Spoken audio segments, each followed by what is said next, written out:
예, 안녕하십니까. 고혜정입니다. 이 시간의 요점 강의는 용신과 격국을 중심으로 해서 강의를 하도록 하겠습니다. 제가 중급 과정에서 요점 강의에서 가장 중요한 것은 합과 충, 그리고 십성론에서 이제 말씀을 드렸습니다만은 합에서는 합과 합파 관계, 그리고 충에서는 역시 일간이 충될 때가 좀 어렵다는 것, 그리고 일지가 충이 될 때 어떤 의미를 나타내는지 이런 것을 우리가 이제 중점적으로 학습을 해야 하고, 그리고 십성에서 중요한 것은 십성의 섬세한 의미, 깊이 있는 의미, 이것을 충실히 학습이 돼야 될 것입니다. 그리고 위치에 따라서 나타나는 마음, 비견이 일치했을 때 일간의 행동이나 생활 태도는 어떨까? 시간해가 만약 비견이 있을 때는 자식자리인데 자식자를 의미하고 말년을 의미하는데 거기에 비견이 있을 때는 어떨까? 이런 것을 다 아셔야 됩니다. 그래서 그런 것을 중점적으로 학습이 돼야 될 것이며, 지금 이 시간에 공부하는 용신격국 또한 가장 중요한 핵심 강의라고 할 수 있는데, 만약 공부가 안 된 분들은, 지금 학습이 되지 않은 분들은 의미를 알 수도 없고 또 사실 이해가 안 됩니다. 그렇기 때문에 반드시 학습을 하시고 본 강의를 들으시고 그리고 나서 이 요점 강의도 들으셔야 될 걸로 봅니다. 우리가 보편적으로 얘기하는 용신,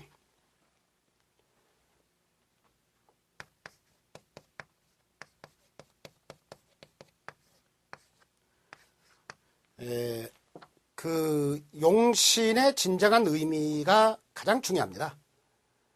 사실 용신의 원리와 진정한 의미만 이해해야 된다면은 그렇게 용신 학습이 어렵지 않은데, 그동안 이렇게 제가 쭉 지켜본 바로는 용신에 대한 어려움을 많이 느끼고 있습니다. 물론 팔자에 따라서는 용신이 전혀 필요 없는 팔자도 있습니다. 그리고 용신에 의해서 팔자 분석을 하거나 또는 운 대입을 했을 때 운과의 관계를 용신에 국한해서 이렇게 하게 되면 전혀 맞지 않는 팔자가 수두룩합니다. 다시 말하면 팔자를 딱 이렇게 정립해 놓고 보면은 정말 이 팔자는 어떤 기운이 진정으로 필요할까?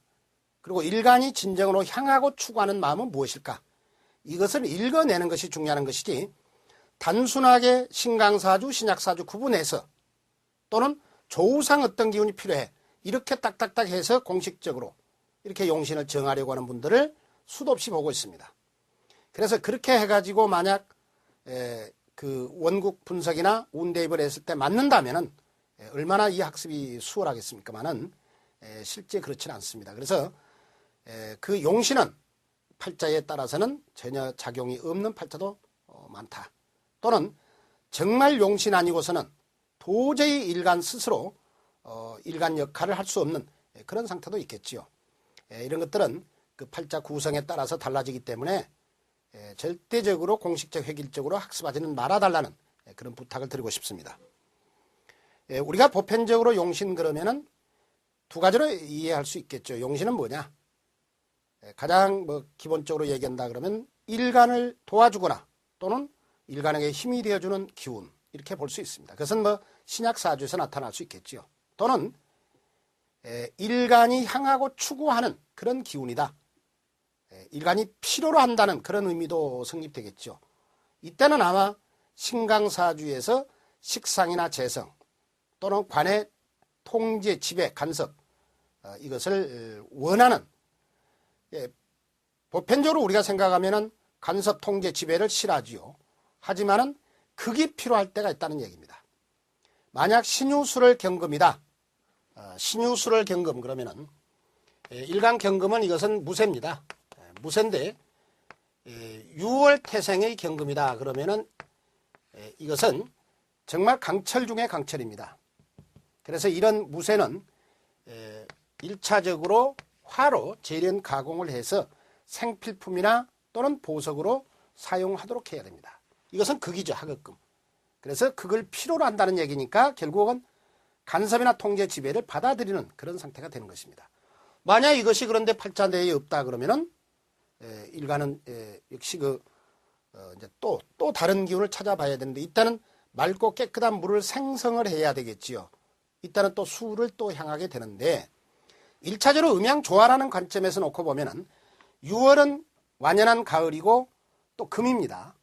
지금 요 자체가 여기 또 금이죠. 금은 음입니다. 음으로 분류하기 때문에 음양조화상 양의 기운인 화나 목이 있어야 되겠지요. 그렇다면은 역시 화의 극이 필요한 그런 상태로 보는 것입니다. 그래서 이제 이런 것들을 우리가 먼저 용신에 대한 개념 정리가 꼭 필요하겠지요. 단순하게 고전 이론에 나타난 진용신 여부, 진용신이라는 것은 흔히 얘기해서 일간이 진정으로 원하는 기운이 용신될 때입니다. 그런데 비겁이 많아서 신강사주는 관성이 용신, 이런 이론은 고전 이론입니다. 만약 지금 현대인들이 자기중심적이고 기가 센 사람을 어떤 일정 공간에 넣어놓고 가두어 놓고 지배하고 간섭하고 통제하게 되면 반발합니다. 그러나 그때 이 명략 태동기의 시대 상황 또는 공간의 개념인 어떤 그런 상황을 종합적으로 놓고 보면은 그때는 관의 지배를 받아들이죠. 아무리 기가 센 사람이라 하더라도 받아들일 수밖에 없는 그런 시대 상황이었습니다. 그래서 역시 현대적 의미에서 진용신 의미를 완전히 파악하라는 얘기입니다.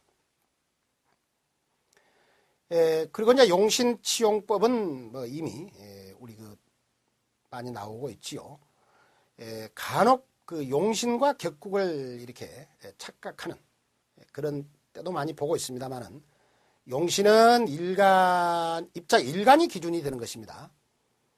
그래서 일간을 기준에 했을 때 어떤 기운이 많고 적으냐에 따라서 역시 정하는 기운을 우리가 용신이라 볼 수 있고, 뒤에 나오는 격국이라는 것은 격국편에서 잠깐 거론하겠습니다만은, 역시 그 사주팔자 전체를 하나의 놓고 거기에 따라서 붙여진 사주팔자의 명칭이다, 이렇게 이해하시면 됩니다.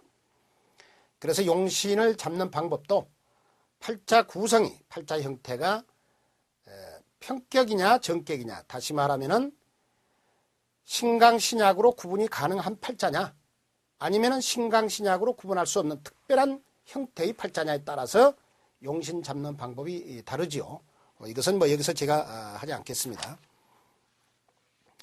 제일 중요한 것은 용신을 정하기 전에, 용신을 팔자에서 정하기 전에 파악해야 할 부분이 가장 중요하다는 것입니다. 이것은 특히 제가 가장 강조하는 그런 이론입니다. 일간의 마음을 종합적으로 읽어내지 못하면 용신을 정해도 역시 원국 분석을 완전하게 할 수가 없는 상태입니다. 그래서 철저하게 용신을 정하기 전에 일간의 마음을 종합적으로 분석하는 작업이 중요한데, 일간의 음양관계가 중요하겠죠. 보편적으로 일간이 음인 사람은 관성을 의식하는 겁니다. 가장 기본이라 했습니다. 양도 양이고 음도 음 나름이죠. 을목과 정화는 음이라 하더라도 본체가 양에서 분류되어졌기 때문에 굉장히 활발하고 대중적입니다. 경금과 임수는 우리가 양간으로 분류하지만 본체가 음에서 분류되었기 때문에 역시 겉과 달리 상당히 내면에 흐르는 어떤 그런 마음은 음적인 사람들이죠.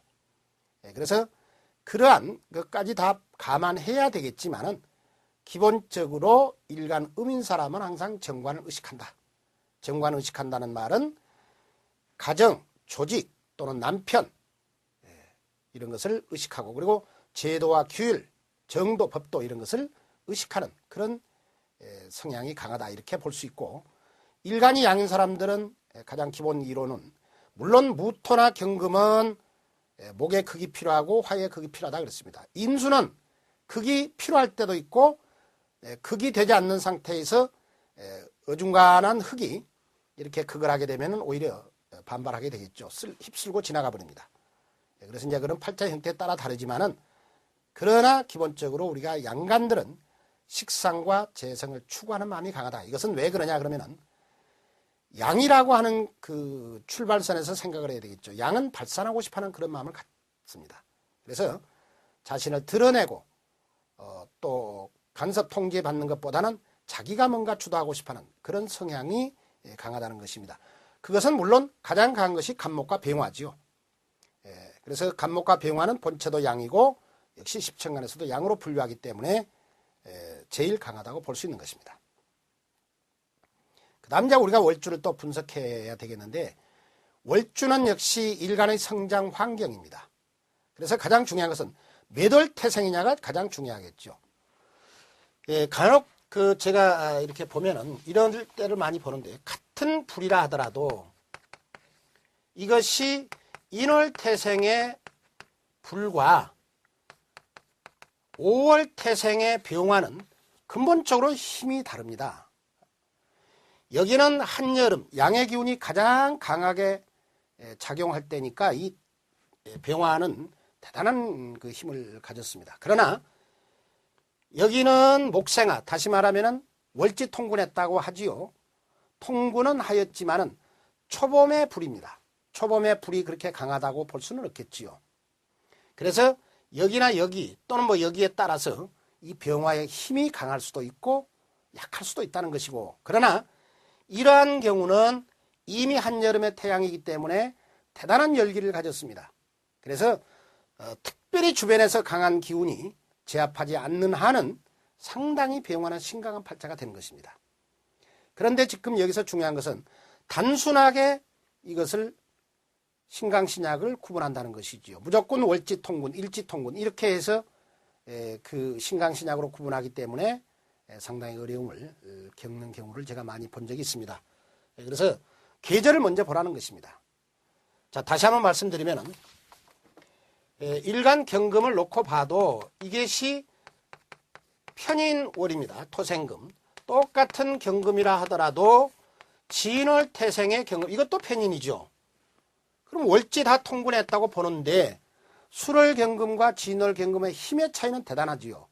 이것은 자기 계절에 태어난 경금이기 때문에 대단한 힘을 가졌다고 볼 수 있으나, 진월 태생의 경금은 마찬가지로 토생금, 편인월 태생이라 하더라도 계절적으로 보면은 양의 기운이 강해지는 시기이기 때문에 이 금은 여기 술월 태생의 경금처럼 강한 그런 상태는 아니다는 것이죠.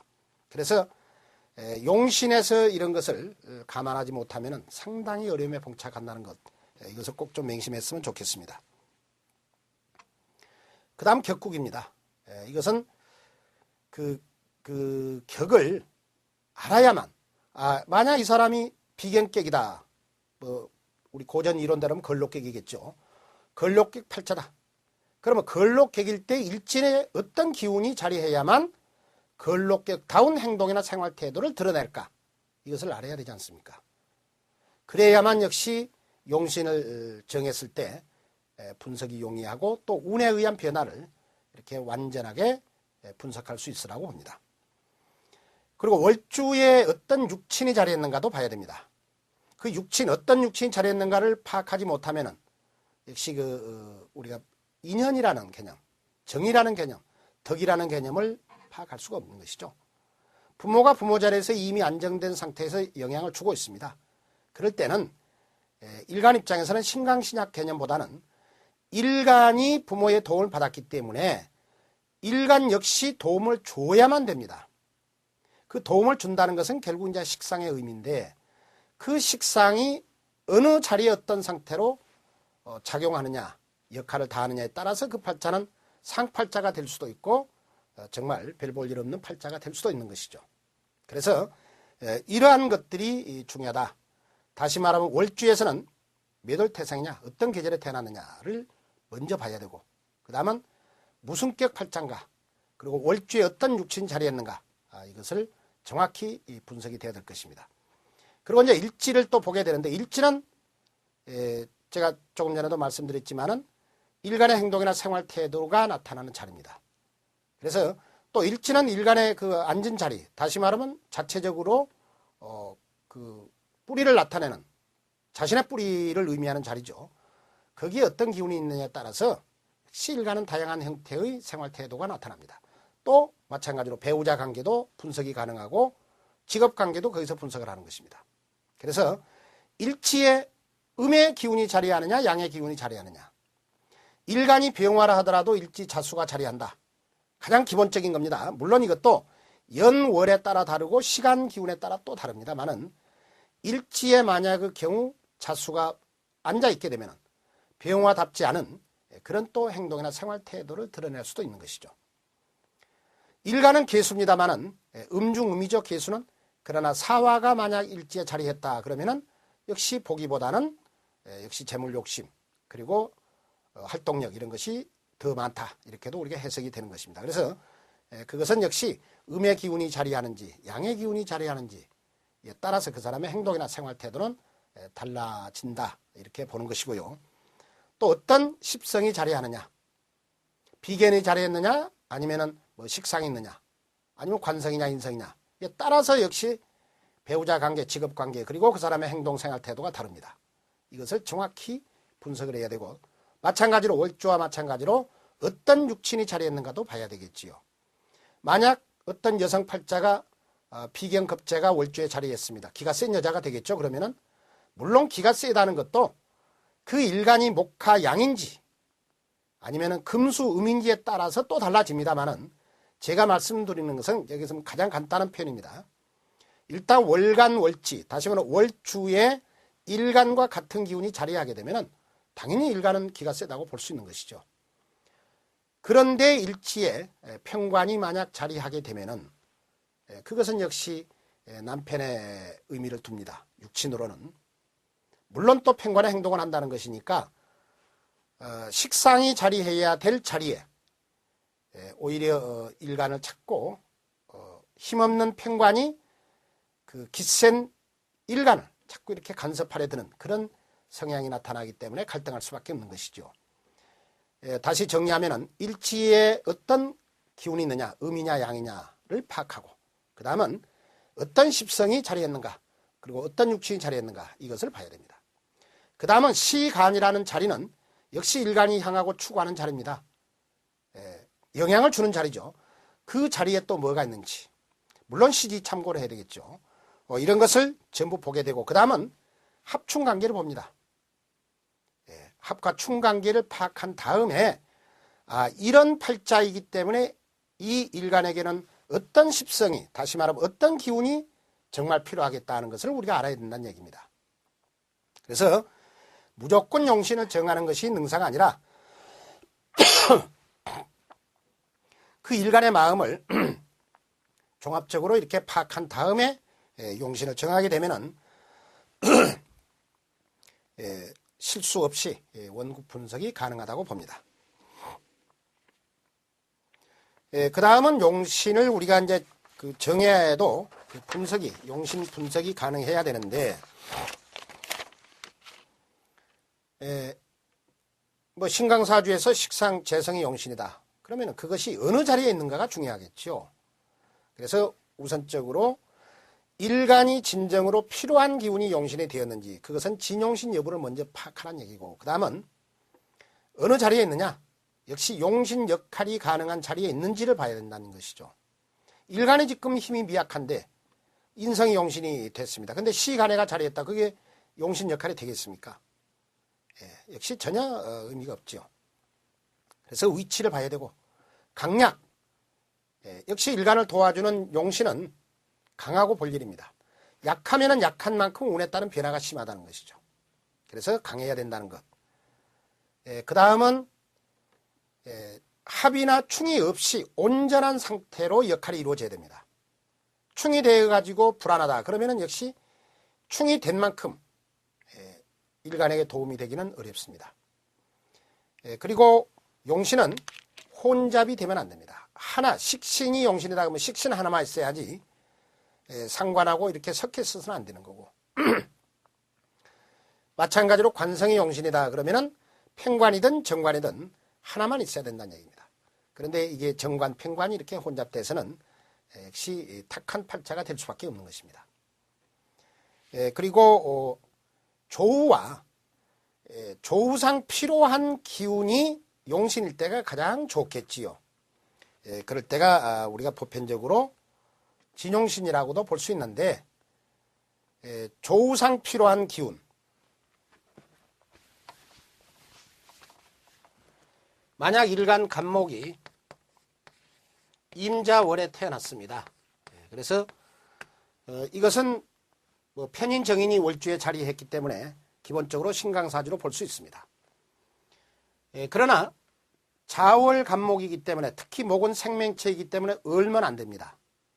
그래서 생명체인 목이나 토일 때는 조우관계를 적극적으로 우리가 참고를 할 수 있는데 자월 간목이기 때문에 한겨울의 목입니다. 그래서 화가 필요하죠. 여기 화가 있습니다. 그러면 결국 이것은 신강신약 억부용신으로 봐도 식신병화가 용신이고 조후로 봐도 식신병화가 용신이기 때문에 이런 팔자는 최상급 팔자가 되는 것이죠. 그래서 이렇게 그 용신을 정했다 하더라도 이렇게 정말 그 일간이 진종으로 원하는 그런 기운이 되었는지 이것을 정확히 파악해야 된다는 것이고, 대체적으로 일간이 진종으로 원하는 기운이 용신이면 용신 분석을 했을 때 이제 그것이 파악이 되겠습니다. 그럴 때는 가정 문제가 발생하지 않고 거의 발생하지 않습니다. 물론 완전 절대 없다라는 것은 있을 수 없습니다. 또 직업 변화가 거의 없습니다. 그래서 안정된 가정 그리고 정년까지 무난히 갈 수 있는 직장생활 또는 업종 변화가 없이 정말 자기가 원하는 어떤 사업을 통해서 제복이 든든한, 제복이 대단한 그런 팔자라고 보는 것입니다. 자, 그 다음 격국을 우리가 볼 수 있는데, 격국에서 제일 중요한 것은 격국용신과 그 다음은 잡격, 그 다음 십성격을 이해를 해야 됩니다. 격국용신은 십신격에 의해서, 십성격에 의해서 용신을 정하고 붙인 이름입니다. 이것은 우리 그 본강에서 제가 굉장히 많이 자세하게 논해놨습니다만은 그 얼마든지 그 이름을 붙일 수가 있다는 것이죠. 만약의 경우 월주 편관이 강하게 자리해서 일지에 인성이 용신이다 그러면은 뭐 살중용인격, 편관용인격 또는 살인상생격 또는 살인용인격 뭐 이렇게 아니 살인용이 살인 상생격, 관인상생격 또는 살중용격 이렇게 얼마든지 이름을 붙일 수 있는 것입니다. 잡격은 고전 이론에 나오는 잡단격이기 때문에 그것은 뭐 어떤 특별한 의미를 부여하지 않아야 되는 것이고, 가장 중요한 것은 십성격이라는 것입니다. 이것은 왜 중요하느냐 그러면은 역시 우리 인간들도 이런 말을 많이 쓰죠. 생긴 대로 논다 또는 격대로 좀 품격 높은 그런 삶을 살아가보자. 이런 것은 우리가 직업 과정에서도 어떤 체형을 가졌는가 그리고 어떤 성격을 가졌는가에 따라서 그 사람이 추구하는 또 맞는 직업이 있다는 얘기입니다. 그 십성격에 따라서 당연히 그 사람의 직업이나 배우자 관계는 달라질 것입니다. 간단히 정리하면은 월주에 만약의 경우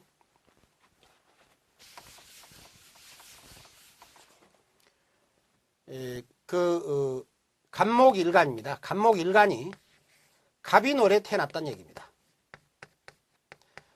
갑인월에 태어났으면은 이것은 뭐 고전 이론으로 걸록격입니다. 또는 비견격이죠. 비견이 월주에 이렇게 강하게 자리했습니다. 그리고 간목은 생명체이기 때문에 역시 종자를 만들어 놔야 됩니다. 꽃을 피워 열매를 맺어야 되겠죠. 특히 인월태생의 간목은 당연히 그 식상화, 다시 말하면 꽃을 피워 열매를 맺어야 됩니다. 이렇게 되면 만약 이런 팔자 이렇게 된다 그러면 이 팔자는 격대로 살아가는 사람이지요. 인월태생의 간목이 비견격이 성립되어서 일지상관이 안정된 상태에서 역할을 다하기 때문에 대단히 당당한 생활 태도를 갖게 됩니다. 남의 눈치 안 봅니다, 이런 사람들은. 그리고 경쟁심도 승부욕도 강하고 추진력 또한 대단한 팔자죠. 그래서 뒤끝 없고 자기가 하는 행동에 대해서는 책임을 져버립니다. 그리고 그 재물에 대한 어떤 그 욕심 이런 것도 대단한 그런 팔자가 되겠죠. 이거는 이렇게 이제 가야 되는데, 만약 이것이 이런 식으로 만약 자리하게 되면은 이것은 이제 격대로 살지를 못합니다. 그래서 비견격답지 않은 그런 생활 태도가 드러나고 주변 사람과 갈등 충돌을 빚게 되고 또 직업에 대한 어떤 자부심이 부족합니다. 이러니까 직업 변화가 나타나게 되고 가정 불화가 끊임없이 발생되는 그런 상태가 된다는 것이죠. 같은 간목이라 하더라도, 똑같은 목이라 하더라도 신유월에 이렇게 태어나면은 이것은 가을목입니다. 간목이라 하더라도 가을목이기 때문에 꽃을 피워 열매를 맺을 필요가 없지요. 다시 말하면은 이 일간목은 요거 정관입니다. 정관격답게 살기 위해서는 여기에 인성을 봐야 됩니다. 그래서 이렇게 되면은 이 간목은 역시 굉장히 그 품격 높은 그런 생활 태도 그리고 가정 생활을 할 수 있는데, 마찬가지로 이제 이렇게 되면은 여기가 편재를 추구하거나 여기는 또 상관을 보게 되면은 이건 이제 격대로 못 사는 것이지요. 그래서 가정 문제, 직업 문제 이런 것이 항상 따르게 되는 것입니다. 그래서 결국 그 십성격에서 제일 중요한 것은 일지에 격을 우선 그 월주 십성격을 정하고 나면은 일지에 어떤 기운이 자리해야 되는가가 가장 급선무입니다. 또는 시간이죠. 격대로 행동하고 생활하는지 여부를 파악하는 것은 역시 일지와 시간을 보는 것이죠. 이사주에서 여기에 또 만약 갑인월의 간목이 여기에 또 인목을 이렇게 만약 본다, 또는 뭐 자수를 이렇게 자리했다 그러면은 지금 인월 간목 입장에서 보면은 이걸 단순히 그 물적 측면에서 놓고 보는 분들이 계세요. 목이 많다. 초봄의 목은 물이 있어야 된다. 그래야 왕성하게 성장할 것 아니냐. 물론 물적 측면에서는 가능한 얘기입니다. 그러나 항상 우리가 이 음양오행을 바탕으로 한 사주 맹리학은 기본적으로 이 전체를 보는 것이죠. 기적, 물적 의미를 다 파악이 돼야 됩니다. 인월 간목이 향하는 마음은 뭘까? 그리고 월주의 갑인 비견이 이렇게 작용할 때 과연 이 간목이 향하고 추구하는 기운은 뭘까? 이것을 먼저 파악하라는 것이죠. 단순하게 보면 목도 있어야 되고 화도 있어야 되고 뭐 수도 있어야 되고 금도 있어야 해야 되겠지만 1차적으로 일간의 마음을 읽어내야 된다는 얘기입니다. 이렇게 되면 중년까지는 역시 어려워지는 것입니다.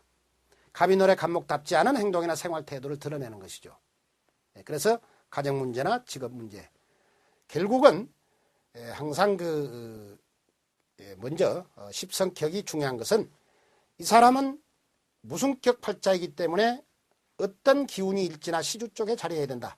이것을 우리가 파악하기 위해서 십성격은 대단히 중요한 그런 문제라고 보는 것입니다. 그래서 그 십성격에 따라서는 성격 관계, 후천적 성격입니다. 그 성장 환경에 의해서 나타나는 성격이죠. 그 성격, 그리고 거기에 따라서 나타나는 배우자 관계, 직업 문제, 그리고 운에 따른 변화, 이런 것을 정확히 파악하기 위해서 우리가 공부를 하게 되는 것이죠. 그래서 이런 것들이 이제 종합적으로 이렇게 이제 취합돼서 하나하나가 이렇게 연결이 되겠죠. 이제 입체적 분석이 가능하게 되겠습니다. 이렇게 되면은 그 일간의 전체 상황을 우리가 파악이 되는 겁니다. 그래서 그런데 문제는 그 원국 분석도 중요하지만 우리가 흔히 말하는 팔자 고쳤다. 팔자는 고칠 수가 없지요. 타고난 팔자는 고칠 수가 없는 것입니다. 다만 운에 의한 변화가 나타나는 것입니다. 팔자가 바뀐 것처럼 변화가 올 수 있는데 바로 그 운에 의한 변화를 우리가 이제 분석을 하게 되는 것입니다. 그래서 운에 의한 변화가 나타날 때 바로 그 내담자가 나아갈 또는 대처해야 할 방향, 방책, 비책 이런 것을 제시해 주는 것이 우리 사주 명리학이고, 또 우리 그 상담자가 해야 할 그런 의무와 역할이다. 이렇게 볼 수 있는 것입니다. 실제 그 명리학을 공부하신 분들은 많은 임상이 필요합니다. 그리고 이것이 획일적 공식적으로 공부해서 될 일은 아니다는 것이죠. 그래서 많은 팔자를 통해서 다양한 변화를 읽어내야 되고, 그리고 그러면 그런 거에서 가장 중요한 것은 어떤 것이 가장 중요하냐 그러면은 제가 조금 전에 그 용신 잡기 전에 일간의 마음을 종합적으로 읽어내야 된다는 것이 가장 핵심입니다.